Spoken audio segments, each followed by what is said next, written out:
Nous allons reparler de Big Data. J'ai le plaisir, et je les en remercie donc d'accueillir Sébastien et Jean-Sébastien, qui utilisent nos technologies et plus particulièrement donc cette capacité de calcul que nous mettons à la disposition de nos partenaires et nos clients pour traiter des quantités massives de données, parce qu'effectivement, quand on collecte des cookies, ça peut représenter de très gros volumes. Là, on parle de terabytes.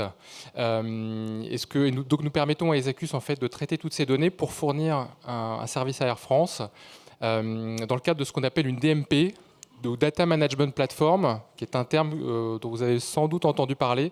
C'est un terme dont on entend beaucoup parler en ce moment dans le cadre des projets de digital marketing. Et là, donc nous avons le plaisir effectivement d'entendre parler d'un cas concret pour vous éclairer. Voilà. Merci à tous les deux et à tout à l'heure.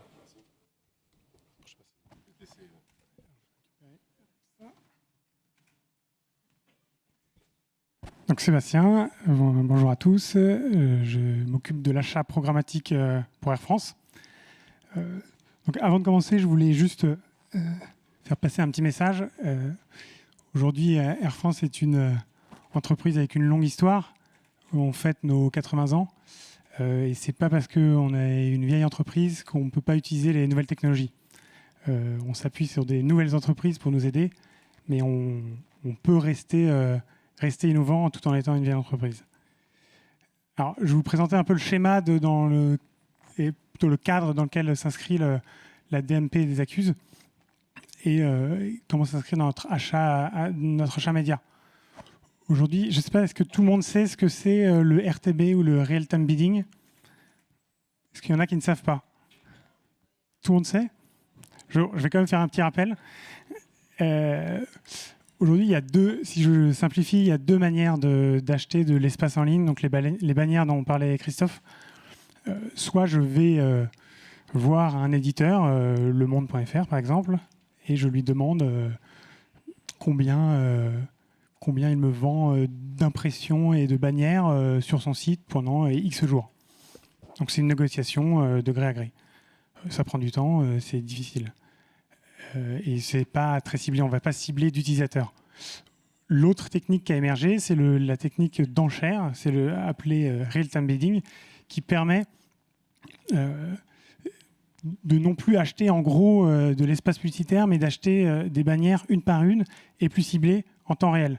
Chaque fois que vous vous connectez sur votre navigateur à un site internet, il y a un protocole qui s'engage et on va pouvoir mettre cet emplacement publicitaire aux enchères.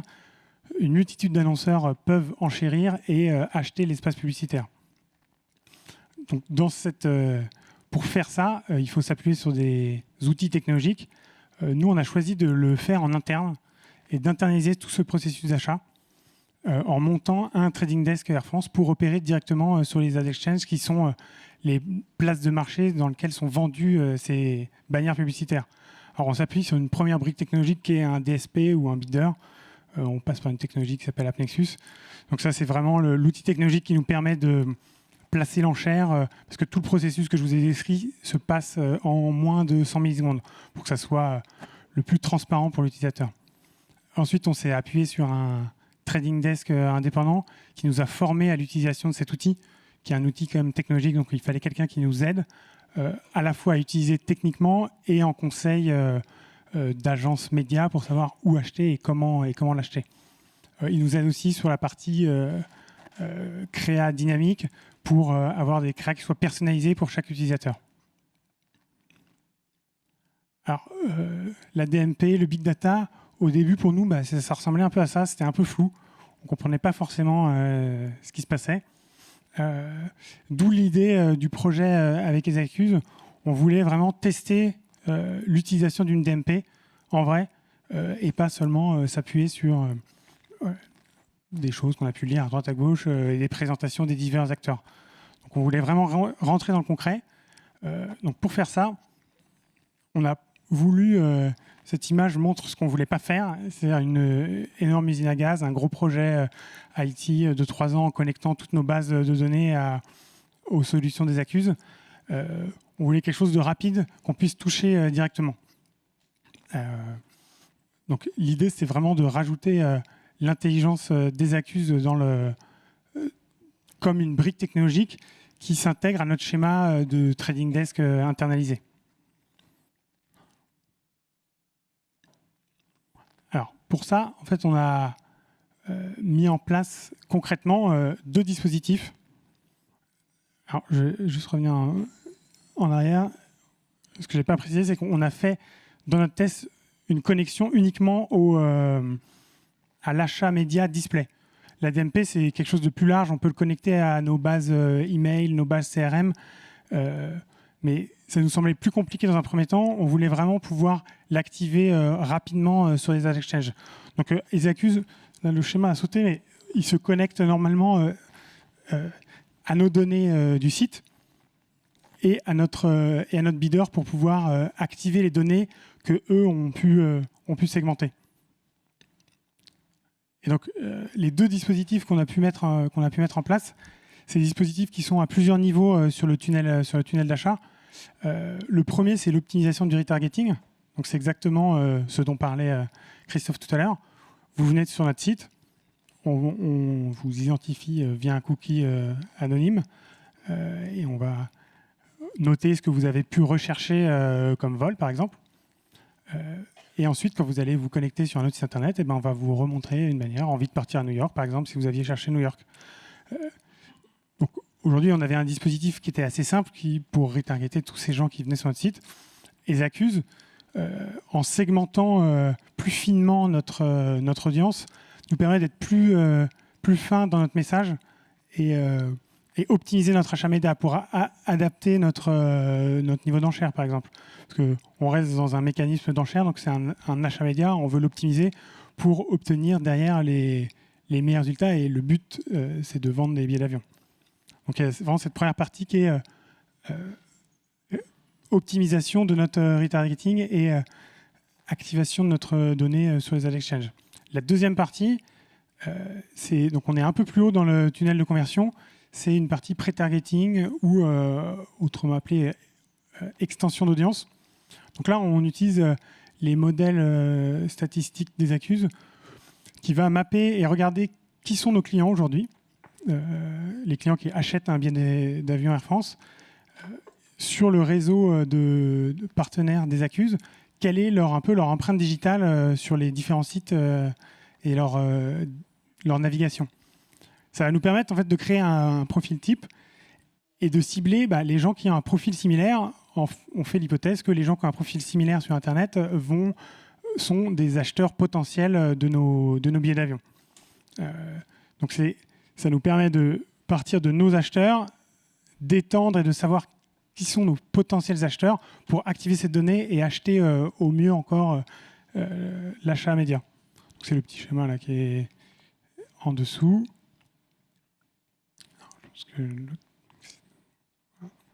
Je laisse la parole à Jean-Sébastien qui va nous expliquer plus précisément comment sa plateforme fonctionne. Je vais plutôt vous expliquer qui est Zacus, en fait, puisque finalement, ce que fait la plateforme et ce qu'elle permet de faire, je crois que c'est nos clients qui en parlent le mieux. Donc, oui.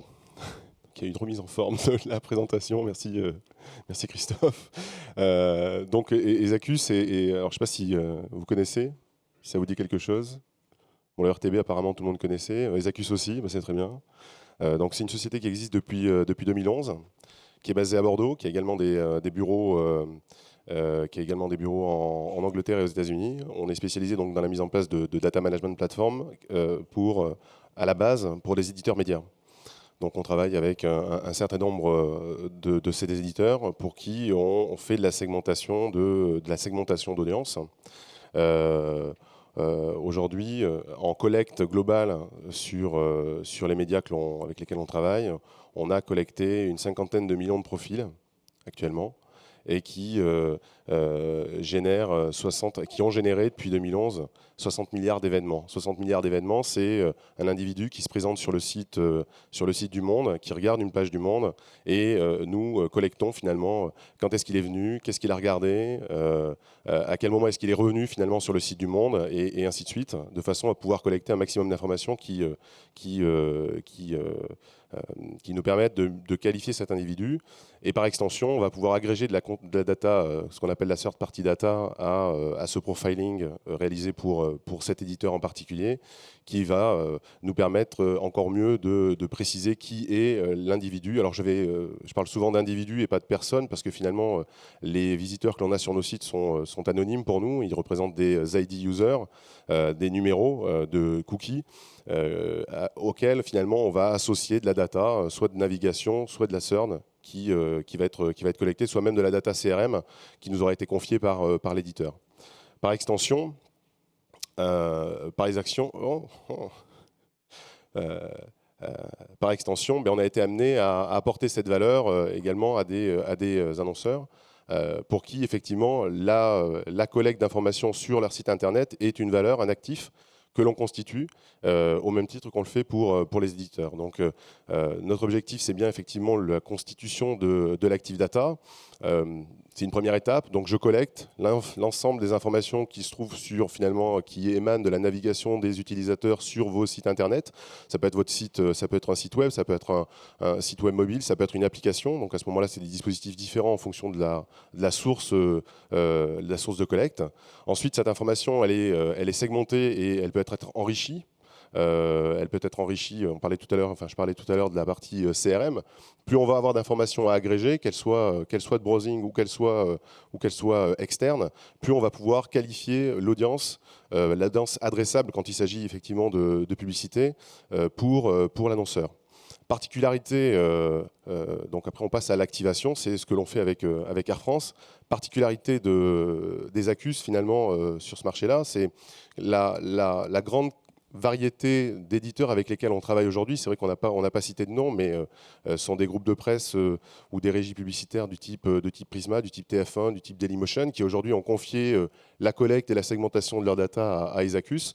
Une fois qu'on a collecté l'ensemble de ces infos, on donne la possibilité aussi aux annonceurs, une fois qu'ils ont eux-mêmes identifié des profils de population dans leur DMP, d'aller, c'est ce qu'expliquait tout à l'heure Sébastien avec le pré-targeting, d'aller retrouver ces profils de population au sein des éditeurs avec lesquels on travaille et donc de faire de l'acquisition média sur ces supports médias, tout en ayant une vision consolidée de qui sont ces individus, ces visiteurs chez Air France, grâce à la data finalement des éditeurs avec lesquels on travaille.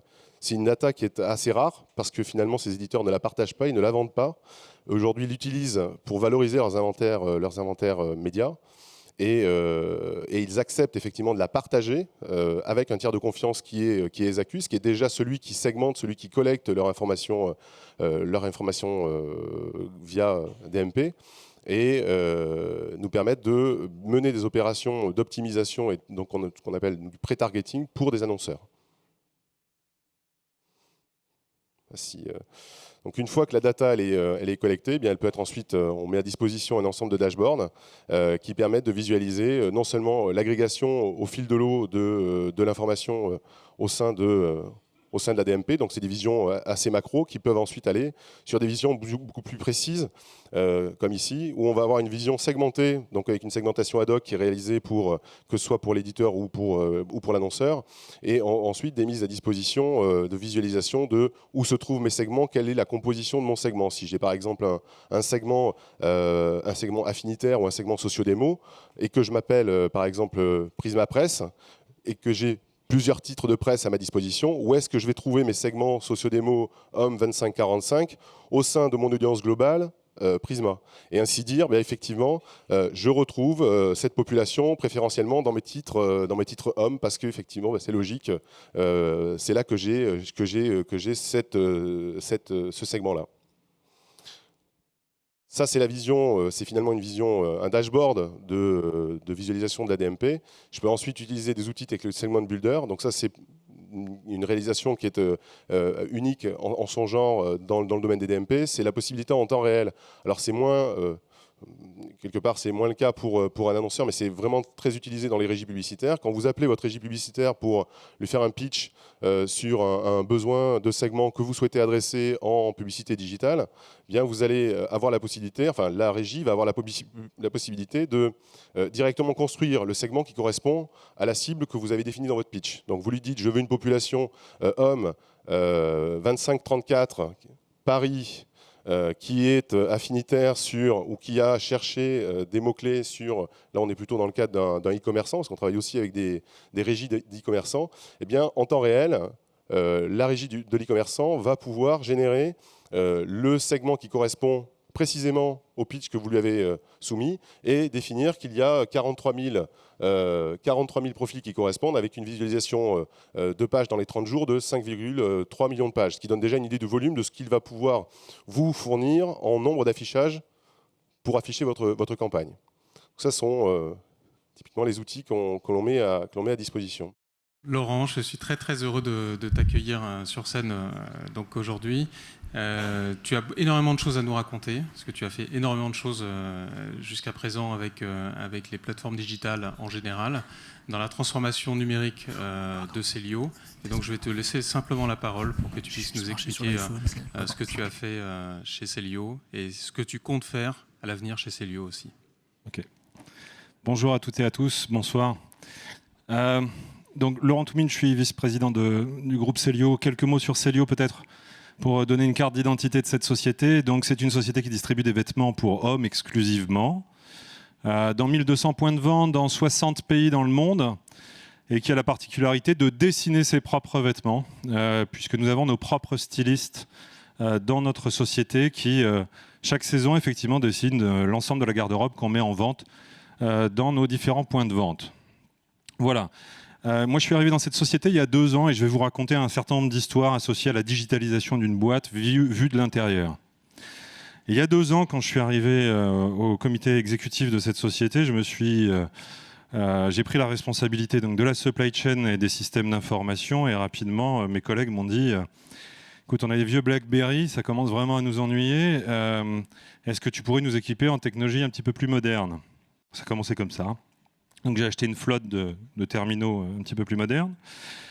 Et puis au deuxième Comex, je me suis rendu compte qu'un de mes collègues, le directeur commercial, celui qui est patron du réseau, donc de l'ensemble des magasins, eh bien, nous faisait un commentaire sur un certain nombre de nos concurrents, en disant « mais je suis allé chez Jules, il n'y a pas très longtemps, ils ont une superbe vitrine et j'ai pris une photo, mais le problème c'est qu'avec ce machin, j'arrive pas à vous envoyer la photo. Je ne sais pas vous envoyer la photo. » Et là, j'ai pris une énorme claque. Je me suis dit, alors même que McKinsey venait de nous aider à refaire un plan stratégique qui nous disait qu'il faut se digitaliser à grande vitesse, je me suis dit, eh bien, rappelons-nous le slogan de Danone.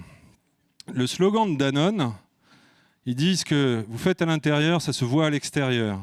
Donc, sommes-nous sur le point de clamer à l'extérieur vis-à-vis de nos clients finaux dans les différents pays dans lesquels nous sommes présents, que nous sommes une entreprise digitale, que nous sommes capables de développer une relation digitale avec chacun et chacune d'entre eux, alors même que dans nos usages internes, on est infoutu d'envoyer une photo d'un terminal portable sur un autre terminal portable. Et on n'en était pas aux réseaux sociaux, parce que immédiatement, évidemment, je me suis connecté à notre intranet.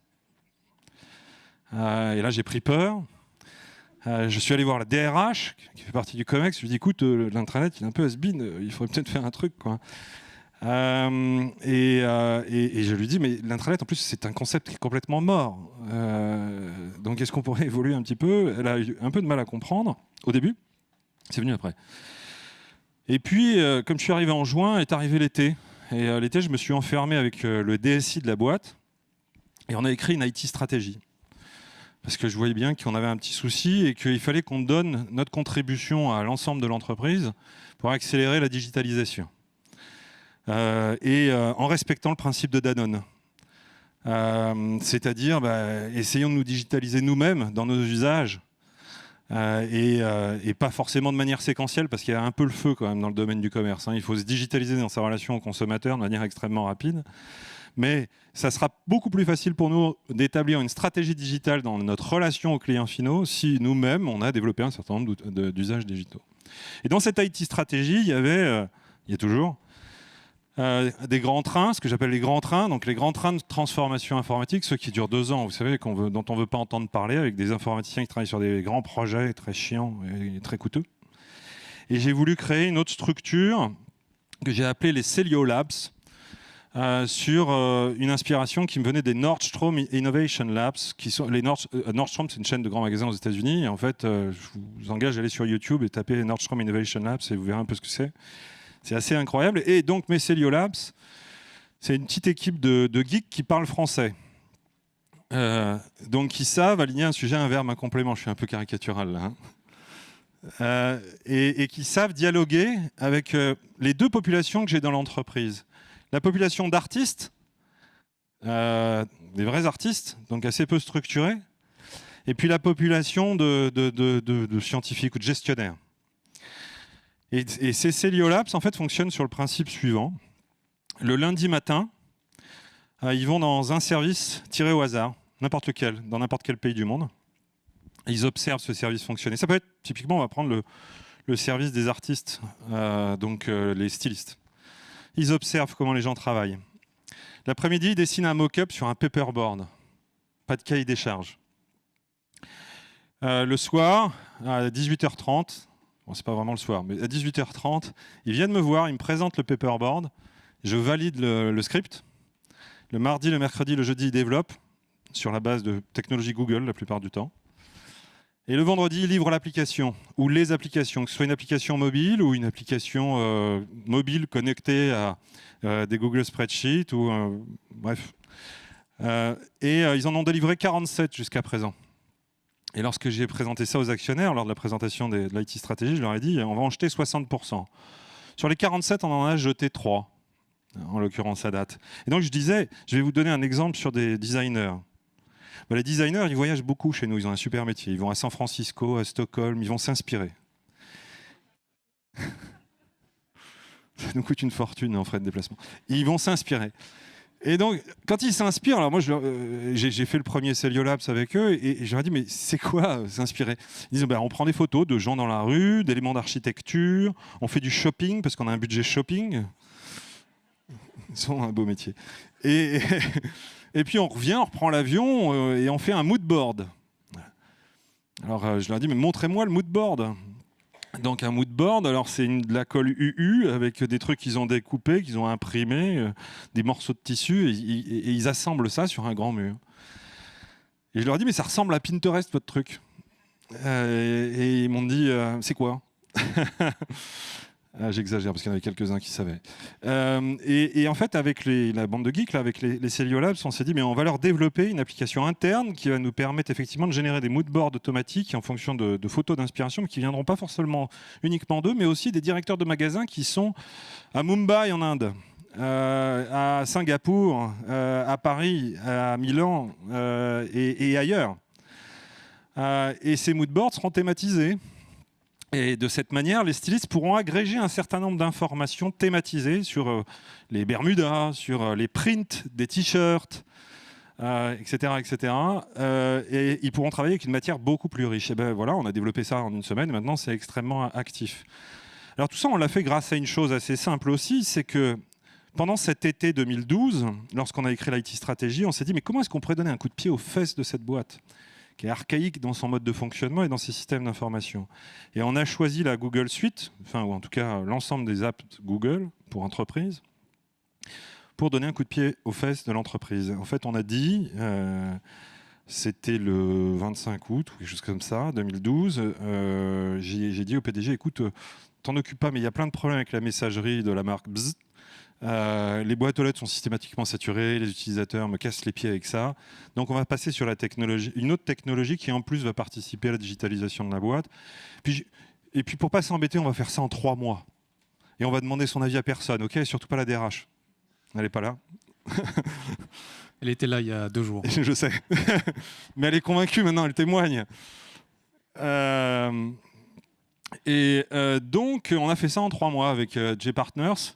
Et on a déployé ça dans l'ensemble des pays en 3 mois, en forçant, en disant à tout le monde, de toute façon, vous n'avez pas le choix. Maintenant, vous passez sur l'ensemble de la suite Google. Donc, vos mails, c'est Google. S'il vous plaît, arrêtez d'utiliser Excel. Vos comptes rendus de réunion, c'est voilà, merci. Et donc, utilisez un maximum ces technologies. Puis, on va passer pour vous former sur un certain nombre d'usages. Et les Cellio Labs vont aussi vous permettre d'utiliser...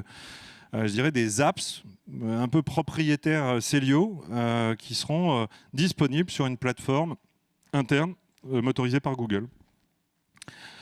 Et il y a eu des résistances. J'ai encore 4 comptes Outlook en fait, installés sur 6000 personnes, dont la DRH. Elle prend cher. Hein, mais Oui, je lui répéterai absolument tout ce que tu viens de dire. elle m'a refusé 2 embauches de stagiaires ce matin. Bref. Donc, il y a encore 4 comptes Outlook chez nous. Mais ce qui est assez marrant, c'est qu'on a quasiment distribué l'informatique. C'est-à-dire que mes grands trains, ils continuent à tourner. Enfin, on est en train de délivrer SAP, je touche du bois. Mais en même temps, je vois, par exemple, mon patron, mon directeur commercial, celui qui n'arrivait pas à envoyer une photo. Il y a 3 semaines, il me dit, avec mon autre casquette, donc supply chain, il dit Laurent, c'est une catastrophe tes livraisons en Italie. Les camions sont constamment en retard. C'est un vrai bazar. Je lui dis non, c'est pas vrai, c'est pas les relevés que j'ai de mes équipes. Ma responsable transport, elle me dit pas ça. Tu dis des âneries. Il me dit ok, je vais envoyer un questionnaire. Alors je lui dis mais comment tu vas faire ça? Il me dit attends, je te montre. Donc il ouvre son laptop et exactement ce que vous avez fait tout à l'heure. Il envoie effectivement, enfin il crée un questionnaire qu'il adresse à l'ensemble du réseau de magasins italien. Et 48 heures plus tard, on a eu l'ensemble des réponses et les statistiques et effectivement. On livrait pas bien. Il avait raison. Mais tout ça, c'est pour illustrer une chose, c'est le digital working, en fait. Bon, à notre petite échelle, on est une petite société avec pas beaucoup de moyens. Et donc, le but, c'était comment accélérer. Bon, en prenant une décision autocratique ou dictatoriale, en forçant les gens à y aller, en mettant un peu de fun autour, parce qu'on a essayé de créer de l'animation. C'est-à-dire qu'il y a un film qui a été monté avec l'assistance de Google, qui a été diffusé dans l'entreprise. Il y a un ensemble de goodies qui ont été distribués. Puis on a essayé de théâtraliser la mise en place de la suite Google. Mais ça a vraiment pris. Et aujourd'hui, aucun ne reviendrait en arrière si on lui posait la question. Alors ça, c'est le digital working. Et en parallèle, c'est assez marrant, parce que dans les brainstorming de marketeurs, auxquels participent également les opérationnels, donc, y compris la supply chain, qui est pourtant une fonction de graisseux, hein, donc les gens qui sont censés conduire les camions et livrer la marchandise.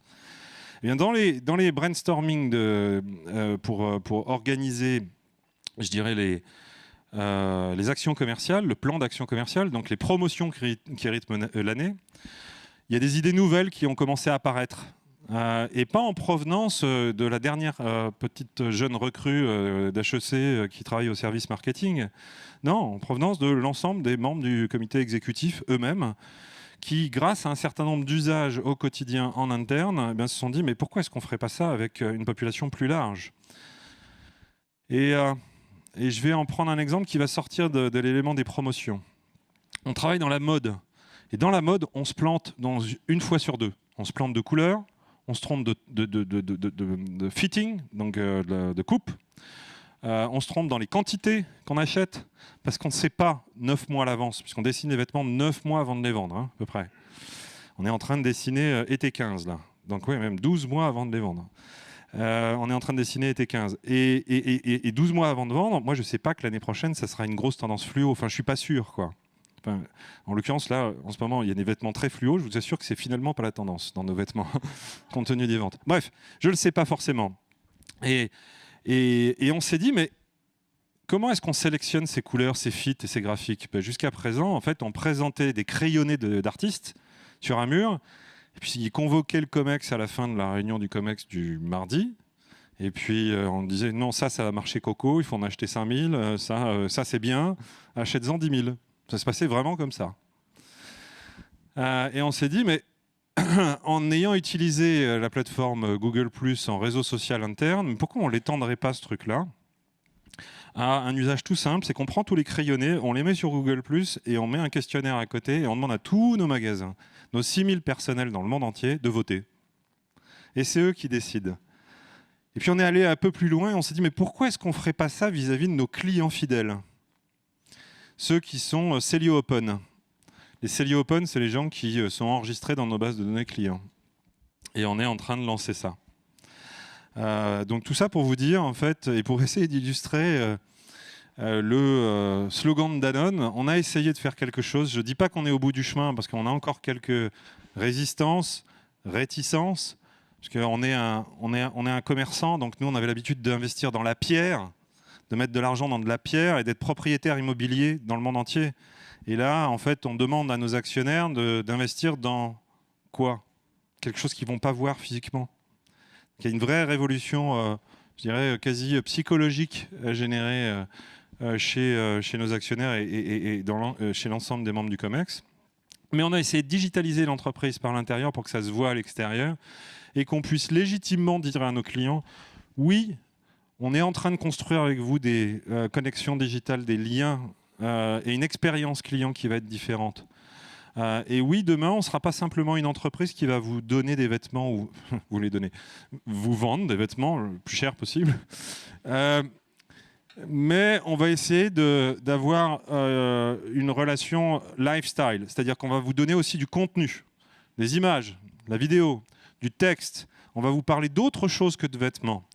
Et on va progressivement mixer l'univers de GQ, si possible, enfin, kind of, GQ, et celui de Célio. Donc, de fournir de l'information à valeur ajoutée, en plus des vêtements que l'on commercialise. En parlant de nos vêtements, hein, en parlant de la manière dont nos vêtements sont fabriqués, teintés, distribués, mais en parlant aussi de l'univers de consommation associé à nos vêtements. Voilà la transformation qu'on a essayé d'initier.